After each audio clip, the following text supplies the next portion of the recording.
is up, Bills Mafia? Welcome back to Be Fair Sports Talk. I'm Dave Goodman. This is Dad, and it has definitely been a while since we've been here. We're excited, though. We were wanting to wait until the news came, and some bigger news was finally coming around. And finally, training camp is upon us. It is among us, and you finally are starting to see what the Buffalo Bills are finally all about, man. And I am so goddamn excited, dude. Yeah, that's all I've heard is just crazy plays are being made out on that practice field already, and the iron is sharpening iron. We have the best defense in the league, and the fact that our offense can go up against guys like Ed Oliver and Jerry Hughes and Trey White, and it's going to do nothing but improve our offense in the long run. I'm so excited, man. Yeah, dude. I mean, you see even people like Isaiah Hodgins. You see Duke Williams making big catches in practice. A lot of highlight reel people, and they're making things a competition. They're making it tough on the offense,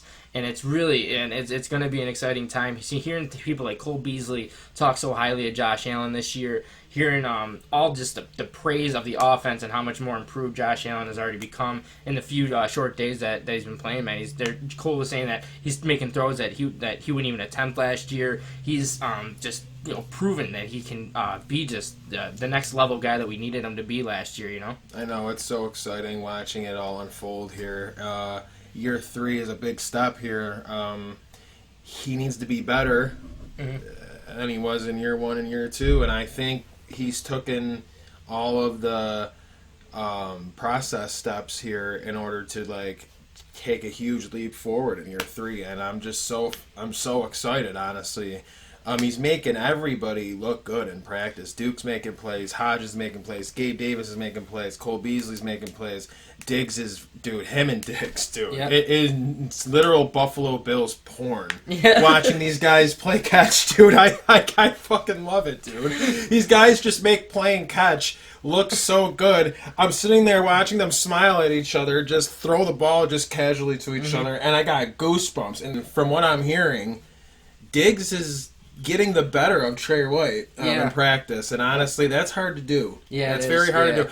I don't know if these guys are all going 100% in practice. I feel like they're not. Yeah, no, probably not. I feel like yet, they're probably just more. It's more of maybe 80% go. Yeah, maybe. Yeah. But the closer we get to week 1, I'm sure that practices are probably amping up and stuff. Oh, dude, it's gonna be a tight race for that wide receiver room, man. You're talking who's getting cut. Who's getting cut? And they're talking Isaiah McKenzie. He even is having big plays and stuff. The only one right now that is probably guaranteed is probably Robert Foster. Foster's gone. He's gone. He sat there, and I guess he's under concussion protocol. He's missing valuable reps, and all the other guys that are ahead of him, they're all making the plays right now. And in such a shortened off season, if you miss even a week of training camp, you're fucked. You're missing 25% of the whole thing, and I have a feeling he's gonna be cut, man. He's got to go. What's amazing to me is what we thought of as is a huge weakness of this team for years is now one of our strongest assets at wide receiver. Robert Foster used to be our number 2, 3 years ago. That's 2-3 years ago, and all of a sudden now you look at him. And now he's not making the roster. Duke Williams is he might be, he's scratching for a spot. Duke trained his ass off, it seems like, after that playoff loss against Houston. It taught him a lot, I think. And you know what? A lot of Bills Mafia wanted to just write Duke Williams off and just say, yeah, just move on from him. Hodgins and Gabe are the same wide receivers as him. But honestly, Duke's setting himself apart, man. And Gabe and Hodgins are good players, too. We unfortunately now have 3 of the same wide receiver, and I think that the one that's better, because probably of speed, is Gabe Davis. Yeah. I think Gabe Davis is a better route runner, and he's faster overall than Hodgins and Duke is, but I think Duke's more of a physical wide receiver right now in his career than Hodgins and Gabe. So Brandon Beane's got some decisions to make. Well, when you see someone like Gabe Davis, too, and that everyone, I'm sure, saw that highlight where you see him burning everybody. That was beautiful. I'm sure I've said this before. When we're watching that embedded series, though, Brandon Beane actually was mentioning how much he wanted Gabe Davis to run a slow 40 because he plays faster than that. Was smart. He said, I hope he runs a 4.6 or something like that because he plays way faster than that. And all of a sudden you see it right on that football field, and the first week of practice, him burning Trey White, him burning Josh Norman, and him absolutely taking it to the house. And it's very exciting, man, to see someone that's that's a rookie, so young, picking up the playbook and absolutely burning guys that are considered top tier at their positions. Now, what's going on now, though, is unfortunately because of the no preseason thing and like a really shortened off season, now players are getting these soft tissue injuries now in practice, and it's another thing I want to talk about here. Like, it is so nerve-wracking. Those August weeks, those dog days of August, and we're all just praying that the next day brings no injury news. Yeah. And it's just painstaking every day getting to that week one game, watching all the like roster activity to see who's got what injury, and it's just, I mean, one that just broke my heart is Josh Norman going down. Yeah, I know you like I mean, Josh, your opinion of Josh Norman is different than mine, but a lot of people on that team have said he looks motivated. He's got a chip on his shoulder this season. He's back in the right system that made him an All-Pro. And I'm not saying he's an All-Pro, but he could have been a pretty solid number 2 this season if he stays healthy. I think he'll be back, sometime around when the season starts. He's not going to be All-Pro Josh Norman, but he'll be better than Levi Wallace and Taron Johnson. Yeah, he'll definitely be better than them. I don't hate him or anything like that. I just think he's that veteran. I always just hate when I just hate when he trips too much because he's sitting there. And, no offense, like Micah Hyde, Jordan Poyer, and Trey White. None of them have ever said we have the best secondary in the league. And the first day he comes, or the first week he practices with them, we have the best secondary. It's like, well, I just love his bravado. I like the confidence and shit like that. But the best secondary in the league, probably true. It's not. I'm not saying the man's speaking facts. But the Bills have always been a humble defense, especially. The defense always stayed more humble than the offense has. Well, maybe these guys have to fucking speak up now. The thing is, Jerry Hughes has a swagger though, and Trey White has a swagger on the field. It's just you gotta just stay humble and stuff. Oliver. Yeah, you just gotta stay humble with the media and stuff. Like McDermott always says, humble to the media. He said it after that one win or whatever. He just said, keep nice to the media and stuff like that. And that's why we need this guy at head coach, man. He keeps them humble. Because he keeps all these personalities in check. Like, you're not the team. You're one of 22. Like, yep, exactly. I love McDermott, and I love the way this team is going. Like, honestly, Quentin Jefferson yesterday said, like, the sky is the limit. They can get as far as Josh Allen takes them, and Quentin Jefferson knows. And, Quentin Jefferson has played on some Super Bowl Seattle teams. He's played on Russell Wilson's team. Mm-hmm. I think he knows a thing or two about a championship caliber team. Oh, yeah, he does. And if he's going to speak up and say that already, then, I mean, I've heard nothing but good things all offseason, that all these players have bought in. They're all hyped. They're all ready to go. And the key part about this is that they're hungry. Yeah, they are. They all remember that Houston loss. Mm-hmm. So, 3 weeks, guys. 3 weeks, and we're back in business here. Yeah. So what do you think about the predictions of us talking about Stephen Hauschka and Tyler Bass? Yeah, Bills Mafia, if you remember, we posted a video late July, maybe. Yeah, late July. It was late July, and we posted that this kicking competition will heat up way before it actually started heating up. Yep. And I'm a Hauschka fan, but you cannot deny this Tyler Bass kid. He's hit all of his 50-plus kicks recently on a day where Hauschka, not only was he inaccurate from 50-plus, he's not even making it. He's not even making it to the fucking poles. Dude. Oh, man, that's a sign right there. I mean, if he's out distance kicking you while being as accurate as you are, what's the reason we're keeping you then? And I got to give credit to Sal Capaccio here. Thank you, Sal, for a lot of the stats you've always given me. Always appreciate it, and all your work that you do. We always sit here though, and we're looking at the stats for Stephen Hauschka, and everyone's always worried about what's going to happen with Tyler Bass and like how he's going to do in pressure kicks and all these other moments.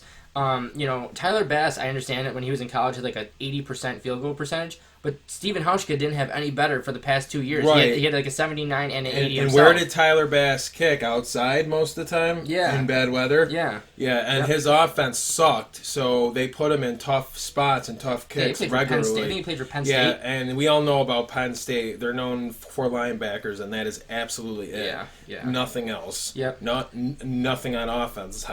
You already know that. Yeah, so...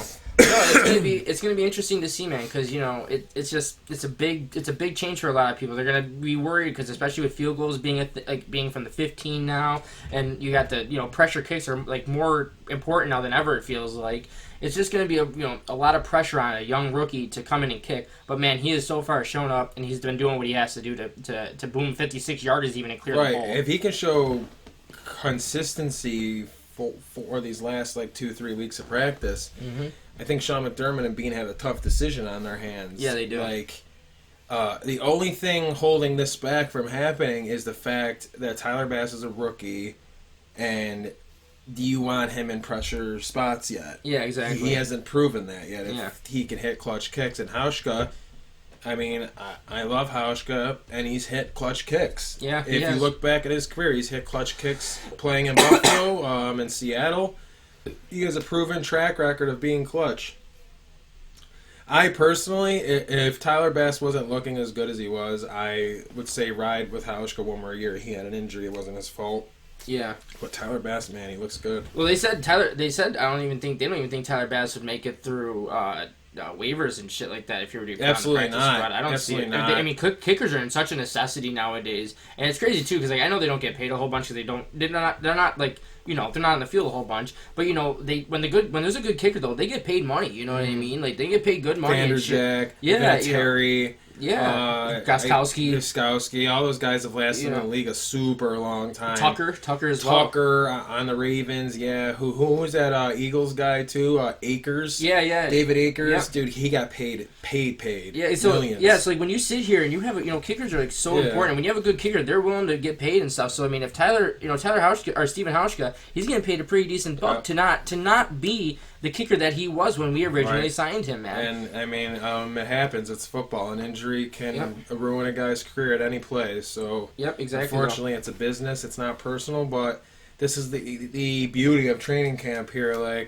These battles are so nice and so so entertaining to watch and captivating. So that's worth keeping an eye on in the next few weeks here for sure. Oh yeah, because and let's also let's change gears here a little bit to the rookies that we drafted as well, and AJ Epineza and Zach Moss. Looking good. AJ Epineza has been looking explosive at the point of attack. Everyone saw that one video where he got I forgot the guy's That's name. left for debate. Brian Winters never got his feet set, and I don't think he was expecting AJ to go like that. Everybody sat there and said he got caught flat-footed. Oh man, I'll just sit here. I want to see it again. I want to see him throw Mitch Morse like that. I'll just thank Mike Porter for that one.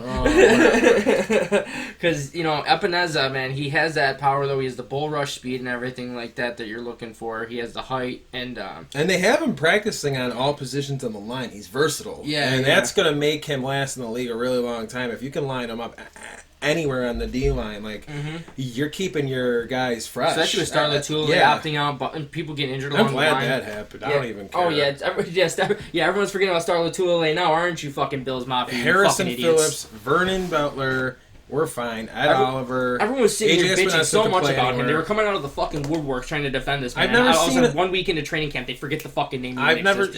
Adolphus Washington production. Yeah. Star name. Literally star name. Yeah, exactly. I mean, he's a McDermott guy. He played in Carolina, so of course he has a spot here all the time. Yep. And you know what? If you look at his production, how much different it is from Adolphus Washington's production. Think about it. Exactly, though. He wasn't really doing anything. He was just plugging a hole. Exactly, though. That's all it was. And then, speaking of the defensive line, too, who do you think is going to get cut on the defensive ends? Trent Murphy, possibly? I haven't been hearing anything Mario Addison from Trent Murphy at all. What is it? I'm hearing Addison's looking good. They sat there and said, from Sal Capaccio, said Murphy looks like he has fresh legs, and letting him go could hurt a defensive end group that needs to get to quarterback at a better rate than they did a year ago. That is right. So, that's true. But you also have Addison, though. Yeah. You know, you have Addison. Jerry Hughes, he was struggling a little bit, but you just extended him last year, so I don't see that there's any way you'd be able to get rid of him, obviously. He got better at the end of the season. Yeah, so he's going to stick around and stuff. But Mario Addison, Trent Murphy, and Jerry Hughes they alone for the cap hit this year make up $30 million. Yeah, you know none of those guys are getting cut here. Yeah, you know, so it's a lot of money. Unless they're able to save money while doing it somehow. Yeah, I don't know. I have no idea, man. They're also sitting here talking about, Pat DeMarco, too. Remember we were talking about Pat DeMarco being cut in one of our running back videos, actually. Yeah, there's a fullback that the Bills actually like. Reggie Gilliam. Yeah, he's actually gaining traction here. Yeah, that's what I was seeing and stuff like that. They said that he was actually able to catch a deep ball and stuff like that over AJ Klein. Route. Yeah, it was a wheel over route. AJ Klein and All stuff right, that's like another that. thing. How good is AJ Klein? I He don't seems know. like the odd man out he here. does. He's going to cost us a game. Yeah, he needs. I'm telling you. I mean, I haven't heard anything positive at all, and every time I hear plays being made by the offense, it's while he's on the field. Yeah, I know. I kind of just want them to call Zoe back. Yeah, they need him just back. Stop fucking around. Yeah, because honestly, man, just call Zoe back. I don't like Klein, man. He does feel like the odd man out. He feels like the guy that's not really on the elite level. That might be a bad defensive signing on Brandon Beane. Finally. Especially, well, the thing is, you're like doing $6 million for the guy too. You know, he's being paid. He better do something. He's getting paid some decent money here, and he, you know, for a guy that is going to be playing like 45% of the snaps. You know, I need him to be a little better. At least a run stuffer. Yeah, you know, he needs to be a little bit better than that. Because he doesn't get to the quarterback. I know that. Yeah, I know, and it's just Zoe was a fucking leader, and he played with passion out there, and he forced fumbles. I mean, do you expect that type of energy and production out of fucking AJ Klein? I don't.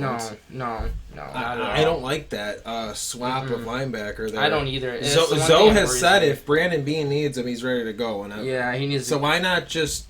Why even risk that? I don't know, man. I would have definitely been trying to call. I would get Zoe in here, and then I would just draft the linebacker in that position next year. Yeah, you need to draft one. You need to get rid of AJ Klein. Draft that first. That's probably the biggest need next year. Yeah, a top draft pick, not some diamond in the rough Matt Milano 5th rounder. I love Matt Milano. But I need a Trey Edmonds. I need a Trey Edmonds on the level outside linebacker if we're gonna carry around Matt Milano. Yeah, exactly. Though, Which I don't even know if we're gonna sign him still. Yeah, I don't know. Trey White needs to get signed first. What do you think? What do you also think about the Deion Dawkins signing, man? You know, I like it, dude. He looked better at the end of last season, and he's a leader. And the Bills need a left tackle. They need a concrete left tackle for now and the years to come. And I honestly like the move. Yeah, I like the move too. Buffalo, so it's $15 million a year. It's pretty standard. It's pretty standard around the league. Yeah, for a left tackle and stuff of his caliber, who's doing pretty decent stuff. You know, I'm not mad about it by any means. There's way more. There's pricier ones Eagles out there. paid Jason Peters for years, more than that. Yeah, way more. So I'm not mad about it. I'm glad. You know, I want them to sign Trey White now. They really have to. They have to. Stop messing around.